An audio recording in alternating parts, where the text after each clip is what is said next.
next piece, this is a conversation that we wanted to ensure that we had around rage.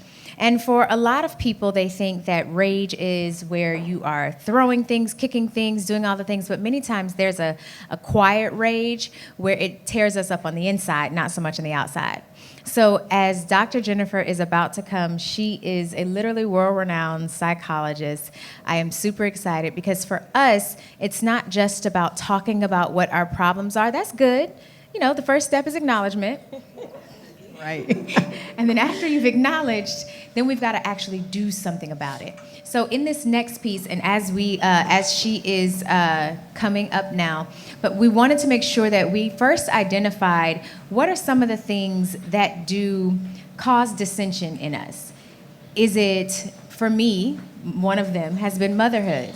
And I know for a lot of people, saying that they don't like being a mother or saying that it's challenging, you are looked at as if, what the heck are you saying? That is not allowed. Yeah. You are supposed to enjoy the trouble, the trials. You're supposed to like it. You're supposed to smile, grit, and bear it.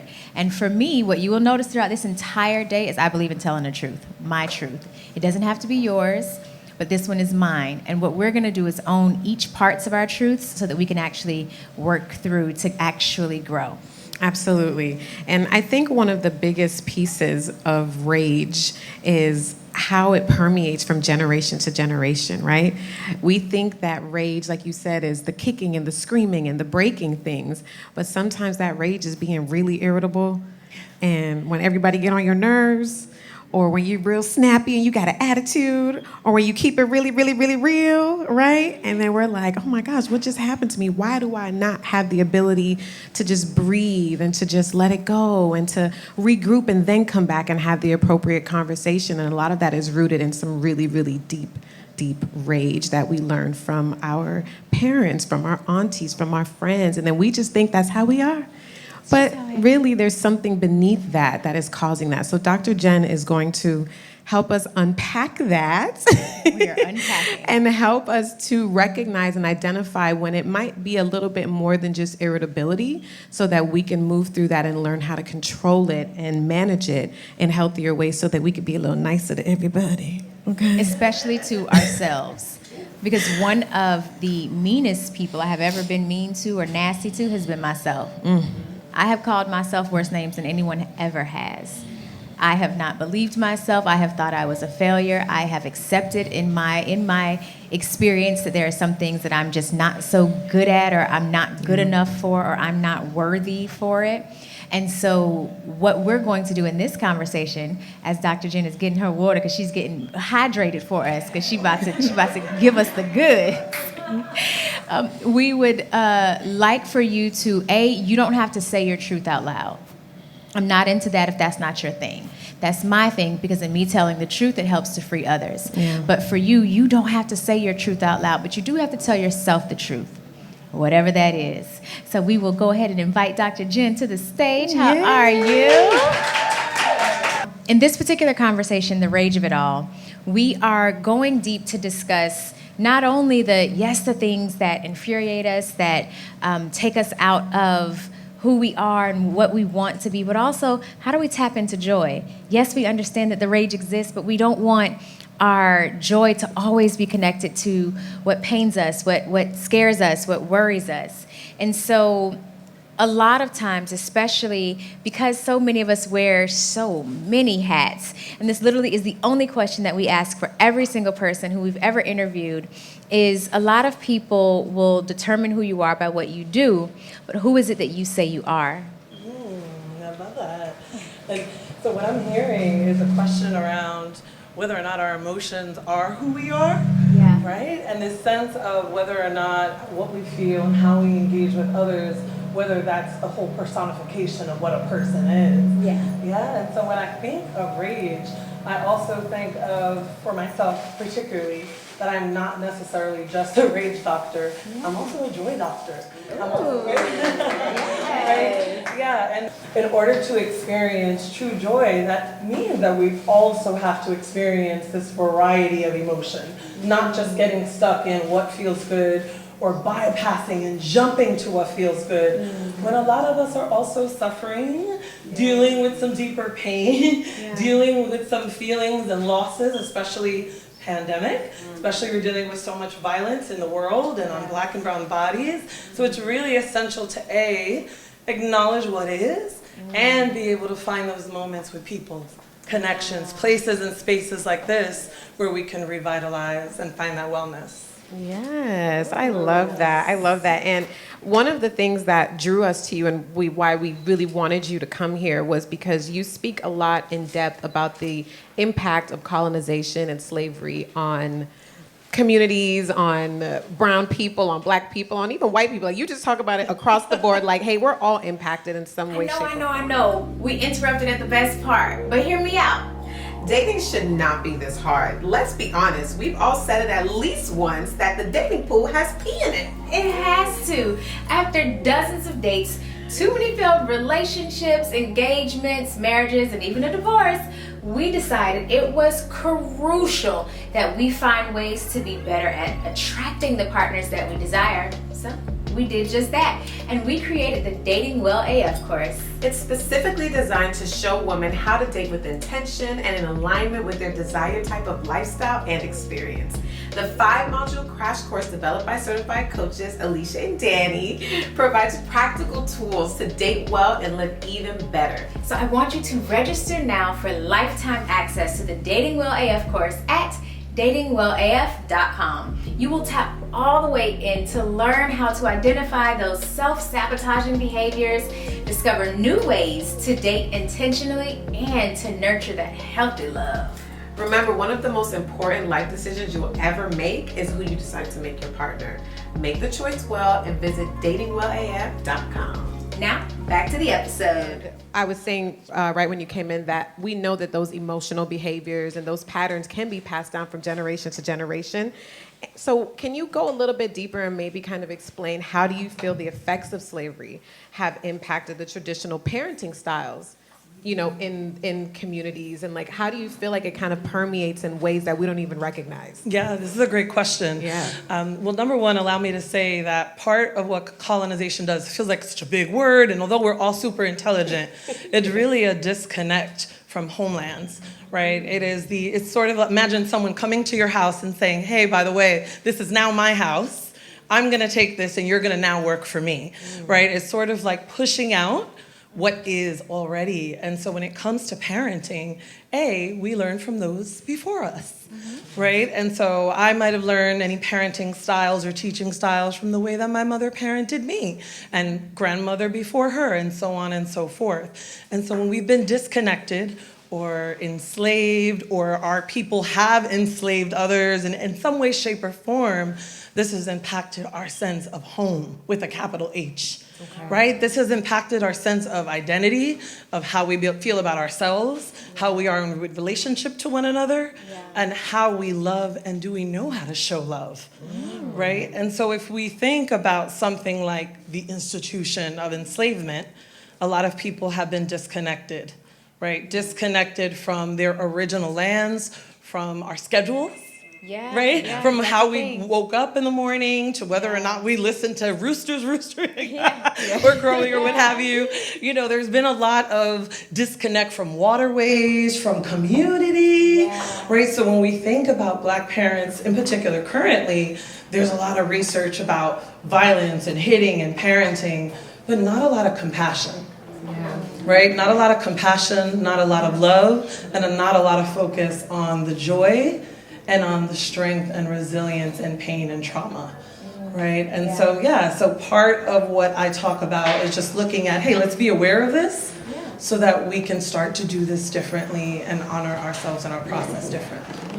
That makes a lot of sense, especially if you don't have self-compassion or if you're always trying to, like you said, pass through and only get to the good feelings. You never even acknowledge, hey, these are the pretty, not really, excuse my French, but shitty feelings that don't feel so good. If you never acknowledge those, then you're constantly glazing over until you're numb and you can't function anymore. Yeah. And so like when and we were talking about it earlier, but when many people think of rage, they immediately imagine loud outbursts. I'm flipping tables, I'm flipping people off, I'm uncontrollably angry. However, rage can also be silent, and it can be deadly because it's silent, which is that passing over. So what are some ways in which rage has shown up that's not traditionally recognized as rage that you've seen in your practice? And then how does it usually manifest in our bodies? Yeah, great questions. Well, number one, rage has disguises, because if we walk around in the world just cussing people out and flipping things over, that's dangerous for everyone involved. And although people do that, the reality is many of us have learned to cope. Coping mechanisms, right? We've learned how to survive. We've learned how to push it down. We've learned ways because of things like slavery, because of imprisonment, because of violence, we've learned how to make it better and prettier. Palatable. Right? Palatable, I love that. So we see dependence, distraction, right? We see defiance, right? These are all ways that are masked so that we're not just showing this aggressiveness and this dominance and this overwhelmness.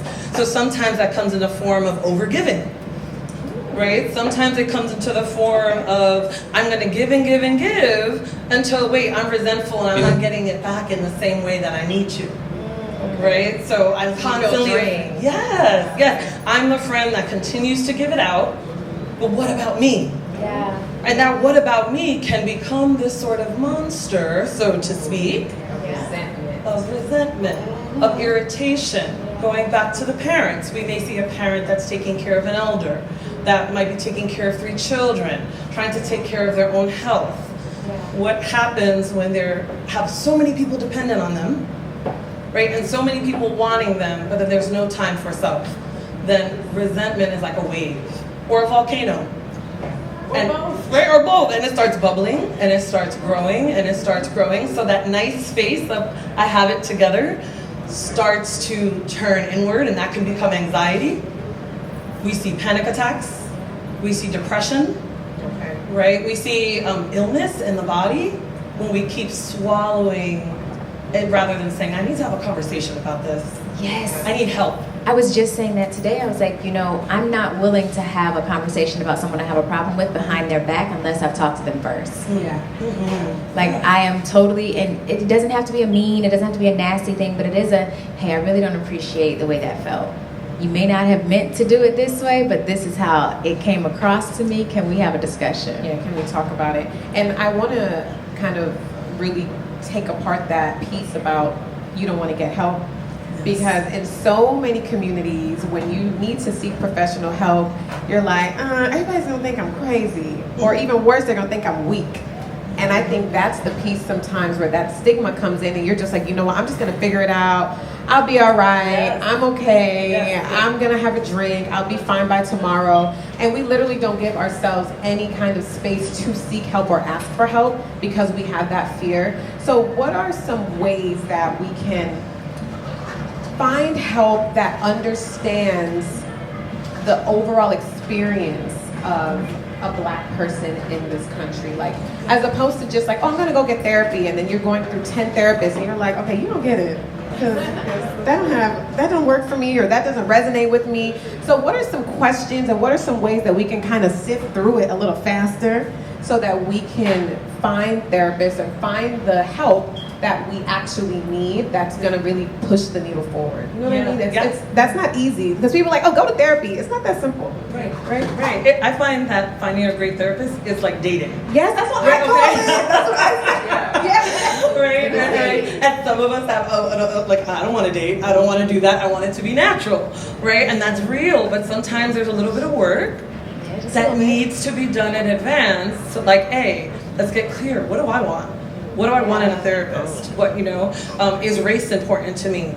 Is their socioeconomic status important to me? Is their political affiliation, whether or not they do CBT or EMDR, any of these things, right? And what is CBT and EMDR for those who do not know? Yeah, cognitive behavioral therapy. That's the most common form of therapy. Usually insurance companies cover it. It focuses a lot on your mind and your thoughts. And having more positive thoughts, right? And then EMDR is really big name for basically eye movement desensitization reprocessing. I know. What that mean? No, girl. Basically, that just means if we're working with a lot of trauma and you're living with a great deal of trauma, it takes a lot of specializations for a therapist to be able to perform EMDR on you. And it's basically where, believe it or not, eye movement. Rapid eye movement back and forth while you're talking about your problems. It's great for people living with car accidents, massive forms of trauma, individuals that are coming back from war, that have PTSD. So there's an array of therapy. So it's not just the talking, laying on the couch and talking to somebody. No, there's somatic therapy, right? Where you're also dealing with your body. Right? Sometimes you're doing yoga moves, sometimes you're doing certain hip opening exercises with a trained somatic therapist that can help you deal with the mind as well as the body, because when trauma occurs, it didn't just verbally happen. Your body had a response. Right, it keeps the score. To it. Yes, your body keeps score. Exactly, like the book says, right? And so if our body is keeping score, our body needs to release some of that pain in order for it to start to heal. So to answer the question, I feel like you have a right to have a 5 to 10 minute call prior to paying for any therapy services where you're asking, hey, what are some of your beliefs around this kind of therapy if you know you want that therapy? Have you ever worked with anyone dealing with rage? If they're of a different race or ethnicity, are you comfortable working with me who identifies as blank, blank, and blank? You have a right And that's to with inquire. sexual orientation too. Exactly. Yeah, or even religious beliefs. I found too, like from the multiple therapists I've had, I found that it was really important that they didn't have to be the same as me, but I just needed them to at least be open enough to care about my experience. Because I think you're gonna box yourself in a little bit if it's like, oh, they have to be this specific thing. It's just like, okay, but are you willing to just understand and hold the space for me and kind of help me through this with whatever limited understanding you have, also kind of growing with me? Because I found that when I did get into a space where it was like, if this not a woman, if she's not black, it's not gonna work. And then I did that and that still wasn't the right fit, you know? So it's like, you just have to find what works for you. And it is like dating in the sense of, it's gonna take trial and error, and you don't want to give up after the first date on love. You're not like, oh, you know what? Those first 3 days, I'm never getting married. It was horrible, never again. You keep trying. You put yourself back out there. You keep going. A lot of times with therapy, it's like if it doesn't work the first 2 or 3 times, people just give up. You know, so it's important to just keep pushing and finding what works for you. Absolutely. You know? Give some therapy as many times as you gave that partner who wouldn't act right. Give it that many chances.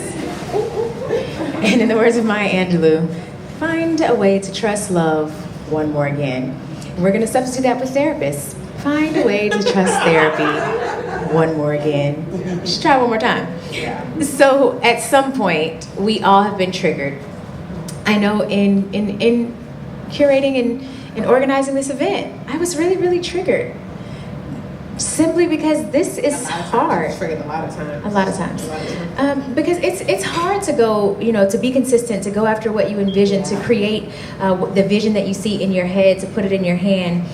So we're all going to get triggered, right? And for me, at least, I used to find great joy in leaning into my negative reactions. It would bring me great joy. I loved it. I'm not going to lie, I had a great time leaning in, all the way in. I would say it with my chest. So what are some practical tools that you currently give clients so that they can respond better in real-time situations to regulate their nervous system? Like, what are some things like, okay, let's say you leave today, somebody triggers you, what can you do immediately to bring yourself back? So that you aren't flipping tables and flipping fingers. Right, we often want to do that. Right, well, number one, I would say is leave the room, leave the situation if possible. It sounds so basic. But oftentimes when I'm working with youth and children, they're just thinking that they have to stay and they have to prove their point. So that's number one. So like Kimmy from Full House, I don't have to take this. Just step away. Well, Ken, really quick so you don't lose your train of thought, but I have been in situations where, especially if you're dealing with a partner, especially if it's a romantic partner, where when you walk away, they feel like you're abandoning them. Especially if they struggle with abandonment or rejection issues. So what do you do in that situation where it may be getting kind of heated and you feel yourself like about to flip? But they feel like, hey, if you walk away from me, I feel like you're abandoning me, like you're leaving me, and it just kind of actually exacerbates the situation as opposed to calming it down. Like what then? Because I've been there and and I just flip. So. Yeah, we use our words, right? And Okay. sometimes if you're in a long-term relationship with someone, you can set that up in advance and let them know we get to this point again. Okay, like that. I am the type of person that needs to step out of the room, take a breath, take a beat, and I'll let you know when I'm ready to come back and talk about this. Because that's setting healthy boundaries as well, right? Like, we get to decide how someone treats us, and we're also showing them how to be in partnership with us. Yeah. Right, no matter what that looks like. So that would be one of the first things, is just sort of saying, love you, I care about you, but in order to preserve this, I gotta walk away real quick. I need 10 minutes, or I need an hour, or I need to go listen to some Prince and dance it out, whatever it is. Okay. Right? You know? But I would say another thing is also really grounding yourself, right, in advance. So in the morning, when you wake up, what are our morning practices? What's our morning energy hygiene, right? How are we giving and tending to our wellness practices before that irritating, obnoxious person comes into our life, or some inconvenience blows us up, or that cherry on top of the cake, right? Yeah. So, that can look like taking a walk in a park. That can look like breath work. For some people, that's yoga. For some people, that's simply sitting there and thinking about the kind of day you're having with a cup of tea or coffee, right? Another thing to do, I think, is important is kickboxing, or movement, or shadow boxing, or some sort of release where you're moving the body back and forth, if your body can do that, if your body's comfortable to do that in movement. And you can put out a bunch of pillows. Kids love that as well, if anybody has children, right? They love the thought of having a bunch of pillows and safely say, go, for 30 seconds, and letting out all of your frustration and kicking it, right? So often in our society, we think any kind of release like that is like wrong or bad, but it's healthy. Sometimes it's you do just need to natural. touch something, absolutely. not something. Yeah, absolutely. And my last question, because I feel like this is also something, I'm gonna just tell y'all all my business today. What do you do when you know all these things? You've moved, you've breathed, you meditated, you drank the tea, child, you did all the things, and you still leaned all the way into so we have lower self. So my lower self is Elsa, because I'm icy, and this is Lola when she is being her low self, right? She's not because very those are our kind. little mean alter egos. And a lot of times, because of the work I've done, and I know all these things. I know the counting. I know all the things. I've been in therapy for years. But sometimes I still just regress. And then I'll notice that after I regress and I do something mean or hurtful, I will feel guilty. And then I'll sit in that guilt and stew in that guilt for longer than I should. And then I feel like a failure. And then it just starts to roll down the hill. It's a cycle. Yeah. So what can we do when you do know and you do try, but you still somehow regress? How can you kind of get back on track and kind of start going up that hill again to that higher version of yourself? Yeah. Thank you for being so real, because I think a lot of us can resonate with that feeling. I know that I can. So the first thing I would say is compassion with a capital C. Right? And that's easier said than done. So a lot of us know these things, but we don't take the time and the space to embody them. Right? There's a big difference between knowing them intellectually, because you're smart, brilliant people, right? But there's another thing in taking a step back and saying, how old did I feel when I did that? Journal, you can talk to a therapist, you can talk to a best friend, you can, take 24 hours away from the people that are triggering you, if possible, and allow yourself to literally just ask, how old did I feel when I was doing this? Right? So that I don't do this again. What do I need next time so I don't go back to this triggered, activated state? And then also finding a person, place, space that can look like church, that can look like a temple, that can look like a yoga mat, that will look different for everybody, that can look like a great therapist, and really process out, maybe if you were around age 5 during that tantrum, what was happening at age 5? And is this mine? Am I holding a lot of stuff for my child?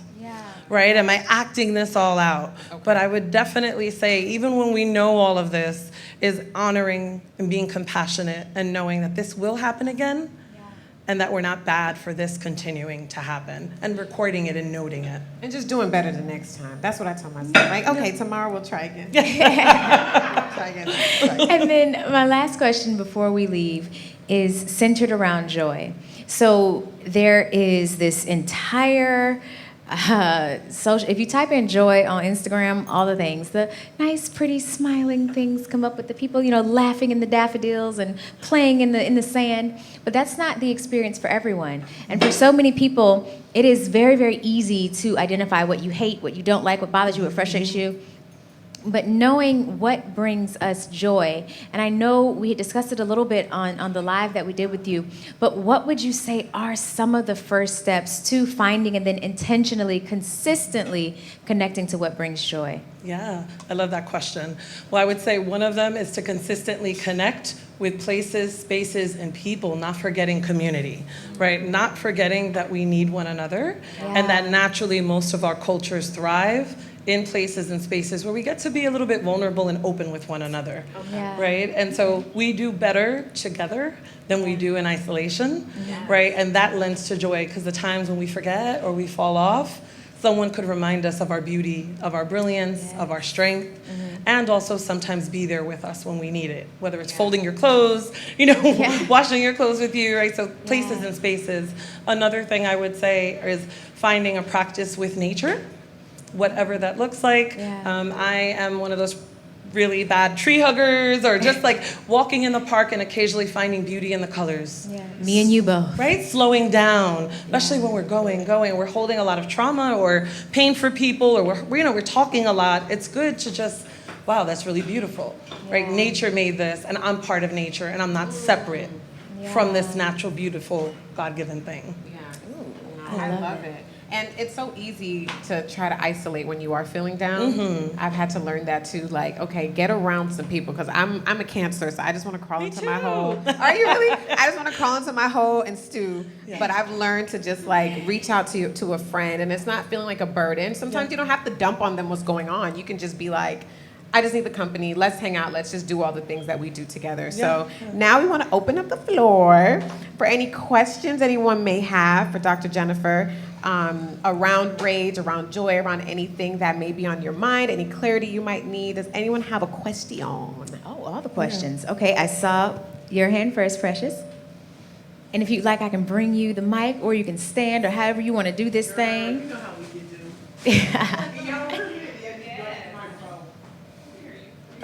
Okay, perfect. So, good day, ladies. I'm Precious Williams, and I am the Killer Pitch Master, aka the Pitch Queen. Oh, Yes. So when I tell you, thank you, Queen. I love this conversation on rage, and there are two different things that were happening in my brain at the same time. I grew up with a mother, a father, and a family that never embraced me. So getting rejected at such a young age, I can see how it still plays out in my life. And I'll be honest, I still wake up with rage every time.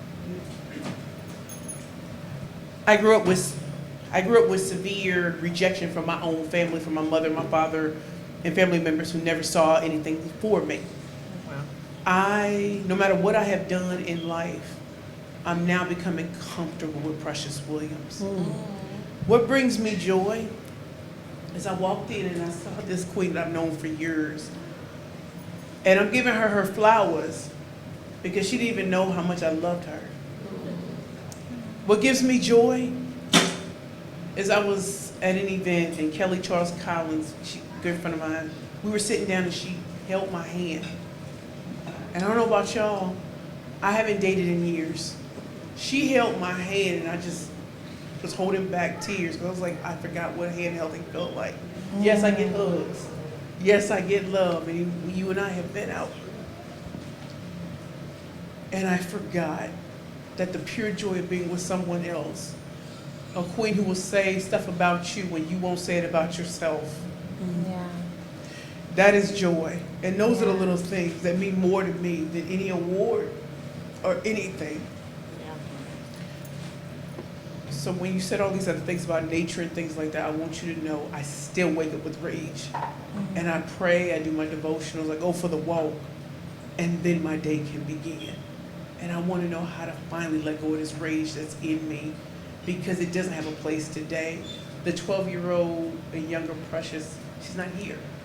So I'm still trying to struggle with why do I wake up with anger when God has blessed me to get to 44 years old and finally love myself. Yes, thank you. Thank you for sharing that. Beautiful. Well, number one, I want to say that I would imagine, so sometimes rage gets a bad rap, right? And that's like where I come in and my work comes in. That sometimes that rage is also like, it's disguised as passion, right? And our passion, it can also, our rage feeds into our passion. So I don't know, but I'm just meeting you, but I perceive you as a very passionate, full-bodied, living person, right? Like where you feel and you taste things very deeply and you appreciate things deeply. Am I wrong? Oh, okay. Yeah. And so I want to say that sometimes a little bit of that anger and frustration keeps us going. I used to work with people that would often feel very, very sad and very, very, very, very depressed, like did not want to get up, which is more common than we think. Yeah. And sometimes they would start to say, as we're doing our work 6, 7, 8 months in, I'm starting to feel a little bit agitated. I'm starting to feel a little bit angry at everyone. And I would say, good, right? Because that means a little bit of that feeling is bubbling up. That means a little bit of that rage, not 100% of it, but 50, 30, 20% of it is keeping us alive, is keeping us going and keeping us fighting for what we're supposed to be here for.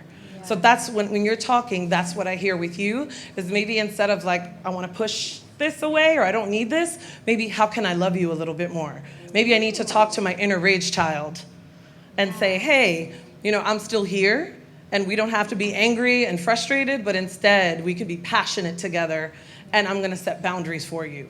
We're going to fight for something together. I hope that resonates. No, it definitely resonates, and that's why the work that I do is I don't want other women to ever feel like you're too old, you are too big. I'm a full-figure diva plus size fashionista. Oh, you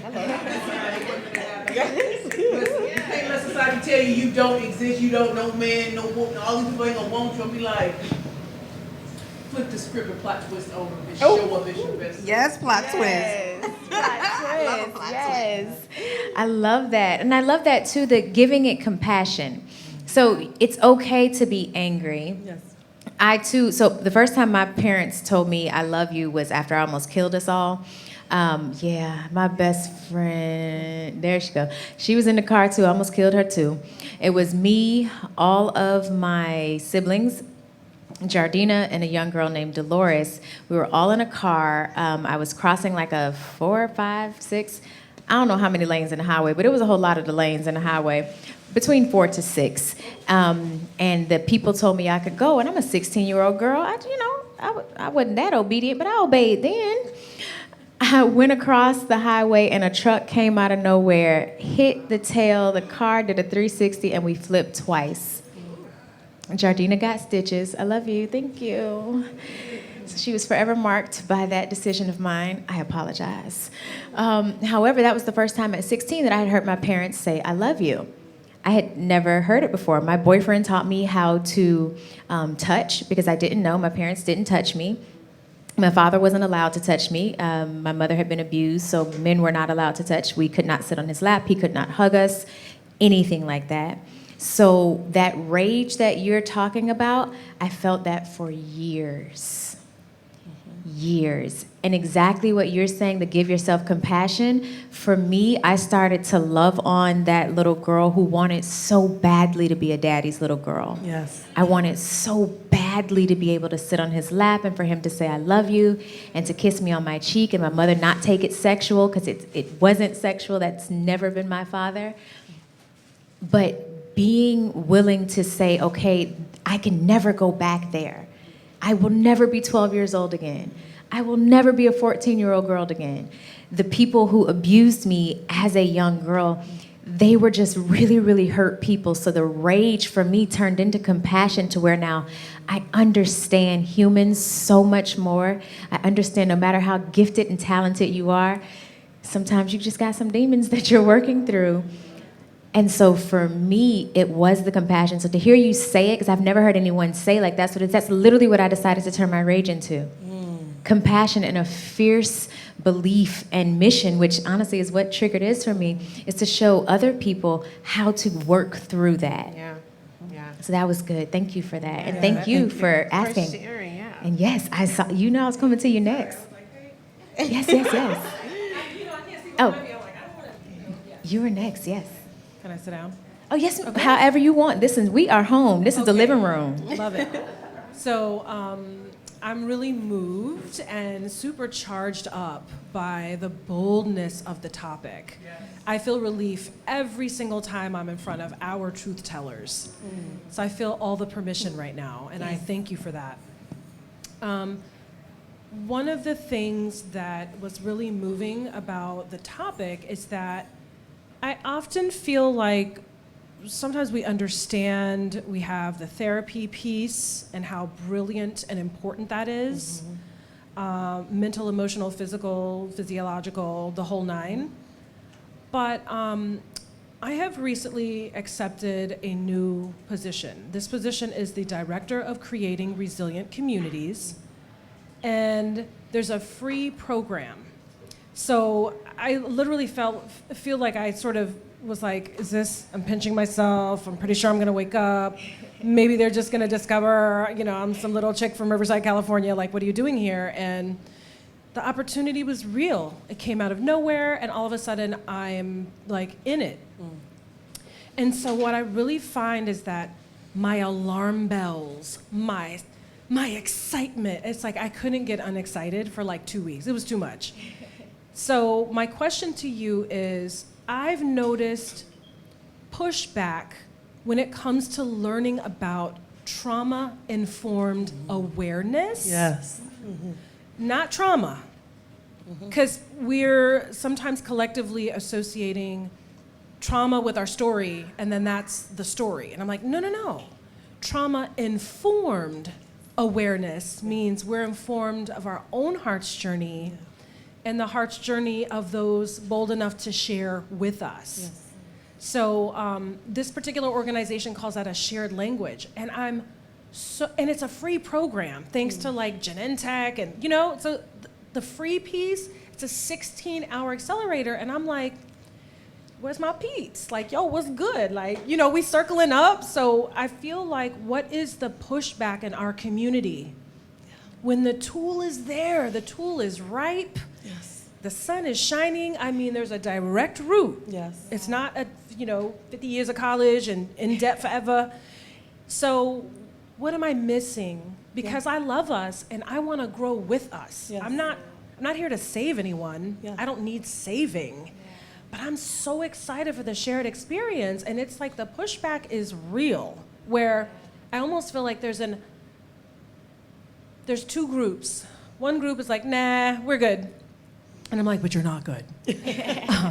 And then the other group is like evangelizing therapy to the extent where there's no concept of a hand holding or a hug or a midnight call. Can I just cry with you for 25 minutes? Like, yo, what's good? Like, we're supposed to be close. Yeah. So I'm just like, how do we maybe get it more together? I mean, I guess this event, but any other tips you have on that?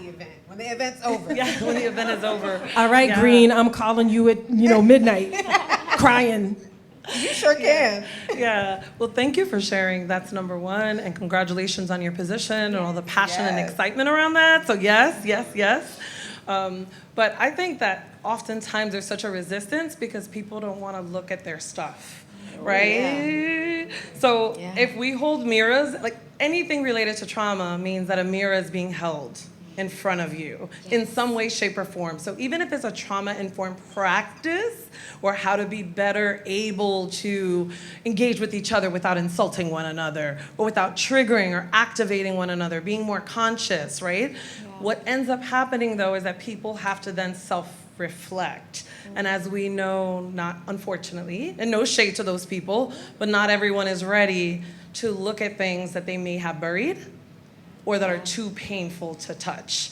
Yeah. And so I often find that sometimes meeting people where they are, even though that's really difficult, is often a really helpful step in making sure that we're not exactly kind of also pulling them into something that they may not be ready for. And I find that the folks that are most resistant, and again, no shade to any resistance, but the folks that are often most resistant to that work is because there's some really big, heavy skeletons in that closet that they have put away with padlocks with combinations, and that's Lasers. survival, right? That's survival. I just want to say there's no shade in that. There's survival, Yeah. and that's how we sometimes cope. Yeah. So I think that some of the things are sometimes, and I used to do this when I worked at a university, is just having like tea and chat.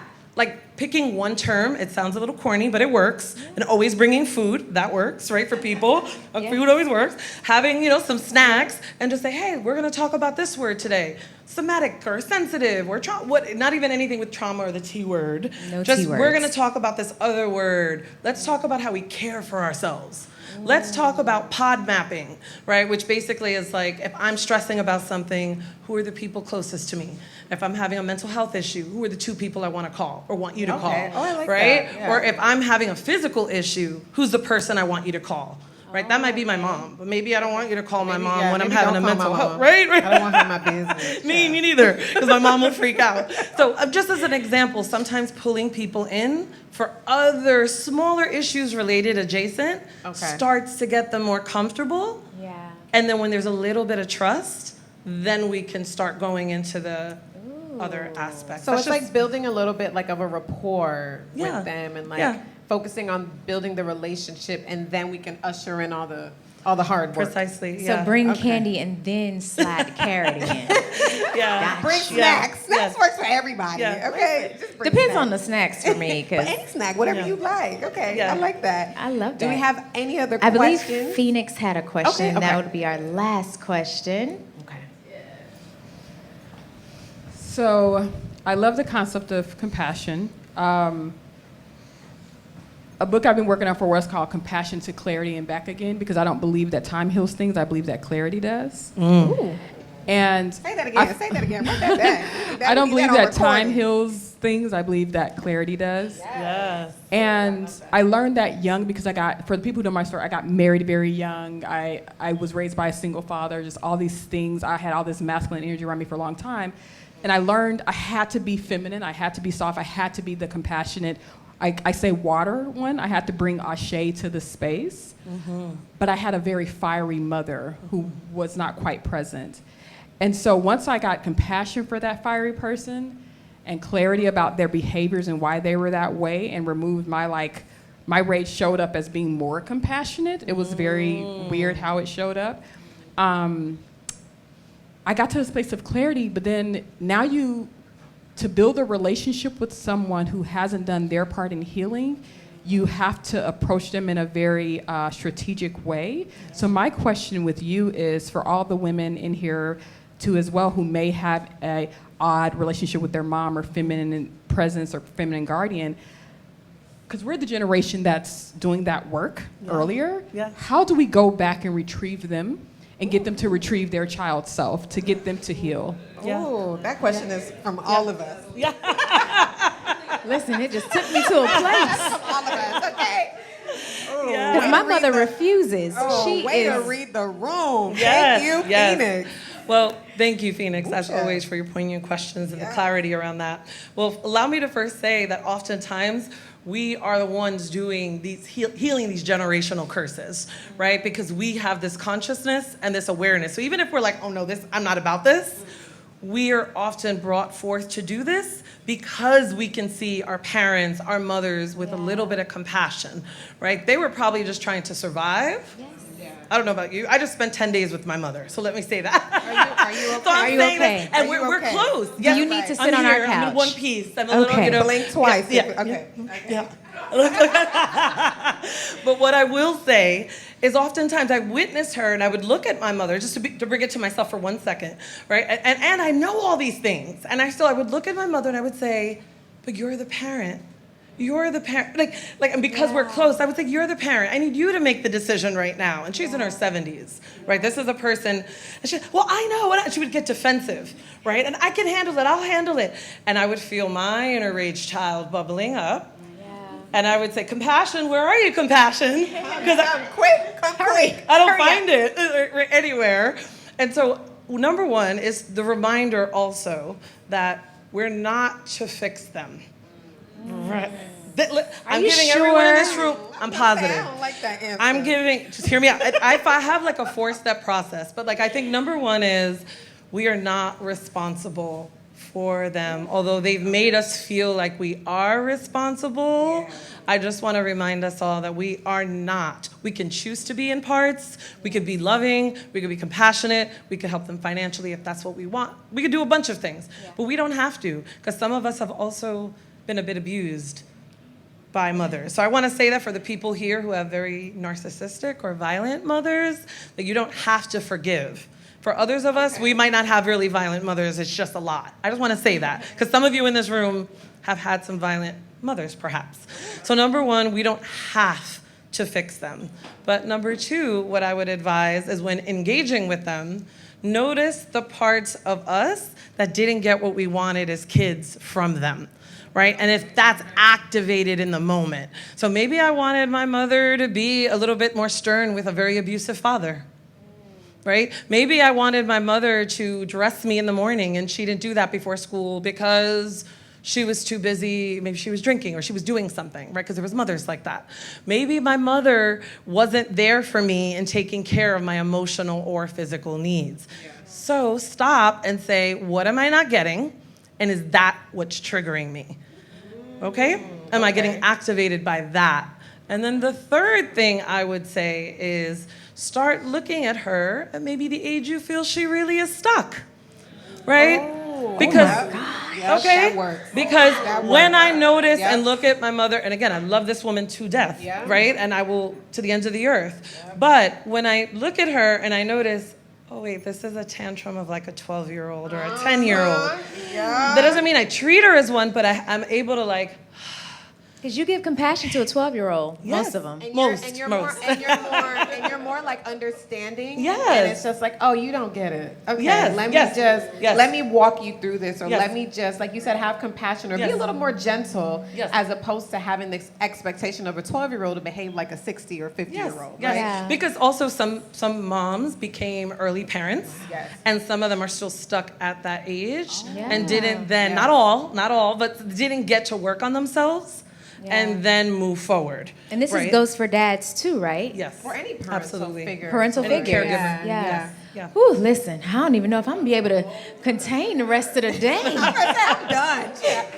Yeah. Stick a fork in us. Fork, right? Oh my gosh, that was so amazing. Thank you so much. Thank you so much for having me. Thank you all. Yes, this was amazing. And thank you all for sharing, who shared in the questions. This is what this is about, to have this safe space to just talk about all the things. And I think that rage is something that we need to figure it out, because we're such a beautiful community of people, and sometimes I don't know if that's showing up in the way we want it to, because we just have some underlying things that's kind of like it's just stuck in there somewhere. So I think if we can work and move through that, we can really just show up as our higher selves. So thank you for helping us get one step closer. Just one step. Thank you so much. Yes, to being our highest selves. Absolutely. And then I want for folks, where can they stay connected? Where can they find you? If they would like to schedule an appointment, where can they do that? Yes, All the things. And by they, I mean me, but continue. Well, actually, my book is coming out in November, so feel free to support any way you'd like. It's called Decolonizing Therapy. And all the VIPs are going to get that book. We are purchasing it for you. So if you purchase a VIP ticket, you will have that. I so appreciate that Absolutely. support, right? And it's literally what it sounds like. Decolonizingtherapy.com is also our website. You can also find me on Instagram at that same handle. I'm also doing one-to-one appointments just for the summer to help people on their rage. It's a 90-minute appointment where we focus on helping you connect with your rage child, journey to your rage child, and then find techniques to work with them. You can create an altar, connect with that little inner child every day, love on them, and give them what our parents didn't give them, so we can be better and more healthy in our relationships. Ooh, child, this was so good. I just feel like I just want to rest in this real goodness. But I want to thank you so much. You have no idea. I can literally feel like there are things that are breaking and releasing in this room with the advice that you gave and just the energy and you all's willingness to be open, your willingness to ask and speak your truth. I know I love doing that, but to be in a room where I have women who are also excited to do it, I'm excited. With no judgment. No right? judgment, yeah. Judge your mother. And not even her. We're giving her compassion. My bad. I forgot. We're not judging her. Compassion. There we go. But thank you so much, Thank you Dr. so much Jennifer. for having me.